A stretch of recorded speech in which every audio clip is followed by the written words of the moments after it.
This video is brought to you by John Robson Guitar Tuition. If you enjoy the content, please consider supporting the channel by enrolling on a course, purchasing some guitar lessons or a t-shirt, or you can join my Patreon. Now, on with the show.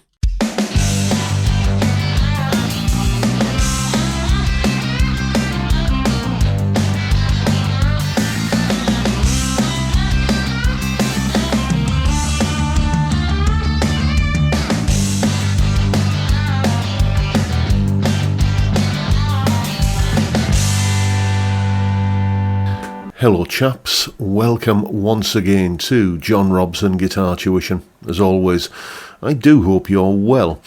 That was me having a little bit of a stab at a fantastic solo by the late, great Wilko Johnson. It comes from a Dr. Feelgood song called She Does It Right, which I believe was on their first album. Now, the thing is, I've done a couple of Dr. Feelgood solos on the channel before. I think I did Down to the Doctors, rather, and Milk and Alcohol. And I've done, I think, Ice on the Motorway, which is one of Wilko's... it's one of the tracks off that album that Wilko did with Roger Daltrey. Fantastic album, by the way. Going Back Home. Fantastic. Go and check it out. But what I've never done is done a Wilko Johnson solo from his Dr. Feelgood years, so I thought that would be appropriate today. Now, last week in the viewers' questions slot, I did a little bit of a thing about how to play guitar in like a three-piece lineup, a power trio kind of lineup, where there's just kind of guitar, bass and drums in terms of instruments going on. And that just got me thinking, yeah, maybe I should do a Wilko Johnson Dr. Feelgood solo. So that is what we're doing today. You've heard roughly what the solo sounds like, or my attempt at it anyway.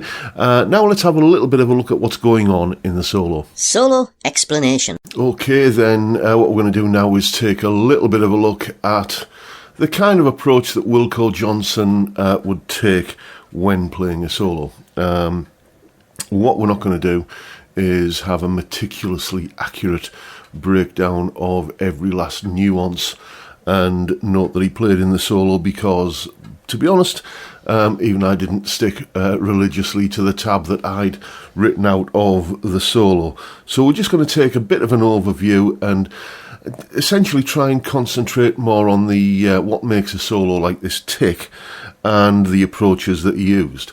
Now, Wilko used to play very much in a position-based style. Essentially, whatever chord he was playing over, he would tend to think of this bar chord shape. So we're in G here, so there's a G bar chord. Now, he wouldn't play it like that. He would play like the slimmed-down version of it, where basically just playing on the top four strings, like that, and get your thumb round the top for the root note, and then you, by combination of your thumb kind of just leaning onto the fifth string and the top part of this finger leaning onto it, you're keeping that string quiet. So we're basically setting up a groove just by doing a simple kind of eighth note strum on this, like that kind of thing. And then what you do is you just add a little bit of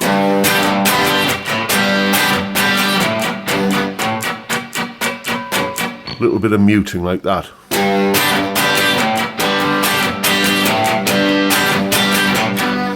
And don't be scared of the open strings either.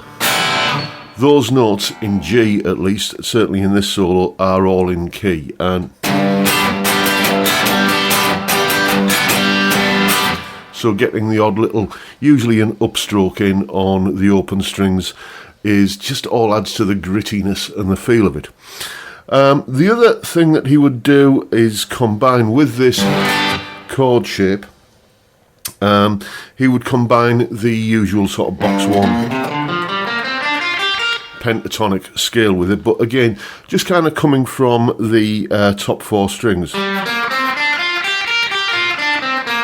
and especially making use of this bending. So that little lick there features in many kind of Wilko Johnson solos, like that. If I was being totally authentic, I wouldn't be using a pick, but I just feel more comfortable playing with one. So a typical Wilko Johnson groove would go something like that.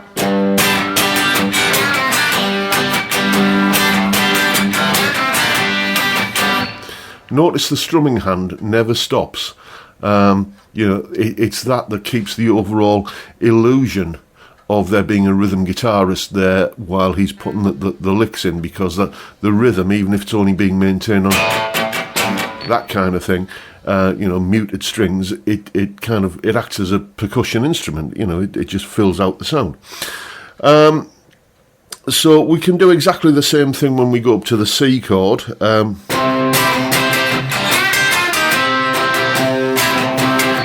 But down here as well, over the G chord, in a couple of places, and up here, he adds in a little bit more of a pentatonic kind of thing. So we've already got, let's imagine we're playing over the C chord now. We've already got that box 1 pentatonic, but he also adds in this little BB box. Is that the BB box, or is that the Albert King box? I always get them confused, but basically that little house of blues shape, as it's often called. And what we can do with that is we can take the 2 notes that are in the minor pentatonic scale on the 3rd string and then hammer on, or play or bend to the note that's in basically the major 3rd of the chord, which is in that little shape there. So you get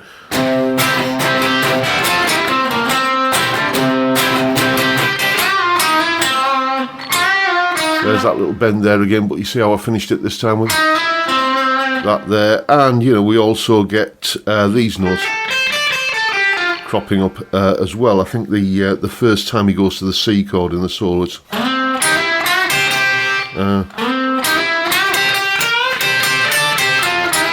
something like that. So you can see he's bringing in that and adding it to this, and with a bend here, and then, as I say, kind of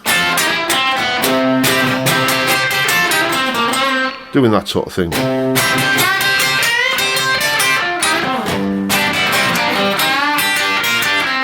And again, just looking at that lick there, that's a direct quote from the solo.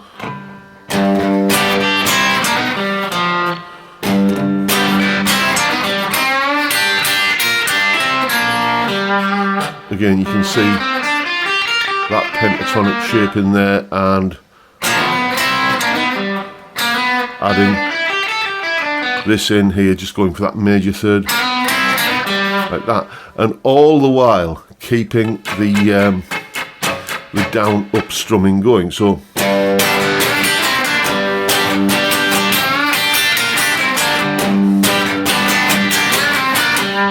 like that, and it's that sort of percussive style, keeping the rhythm, the strummy kind of thing going, and always maintaining usually maintaining at least 2 notes happening at the same time. Obviously not when he's doing this, but a lot of the time, I would say that if you were to just freeze frame a Wilko Johnson solo at any point, and kind of just the odds would be greater that he would be landing on a pair of notes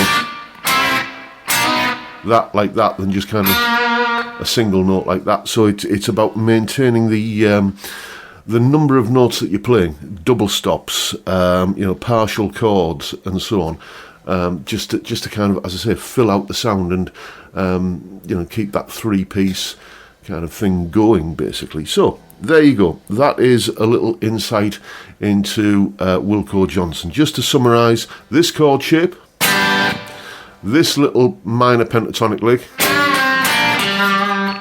keeping the strumming pattern going, like that, muted strings, open strings creeping in occasionally, usually on an upstroke, and then adding the major 3rd there in the chord, and that little house of blues thing there for doing that kind of thing.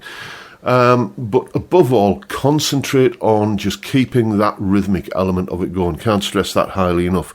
And go away and have some fun with it. And as always, you'll find a full tab in both Guitar Pro and PDF formats, along with a clip of me playing the solo. That explanation you've just seen there, and a jam track to play along with yourself, all of that is up on my Patreon page. There's the address, link in the description. As I'm sure you know by now, $3 or £2.50 a month gets you access to all of these additional resources that go along with these YouTube videos. A massive, massive thank you to everyone who supports me in that or any of the other ways, all of which are linked down in the description. And that's pretty much it for today, folks. Hope you've enjoyed the video and found it useful and informative in some small way, and if that's the case, please hit the subscribe button and the notification bell. If you haven't already done so, why not drop me a like while you're at it. Don't forget the live stream this Friday, every Friday, 5 p.m. UK time, where we drink beer and talk about music and guitars. Great way to kick off the weekend. I'd love to see you there if you can make it, but for now, I'll bid you all a good day and say thank you so much for watching. Thank you for your time. Look after yourselves, folks. Stay well, stay safe, and above all, stay sane. Bye for now.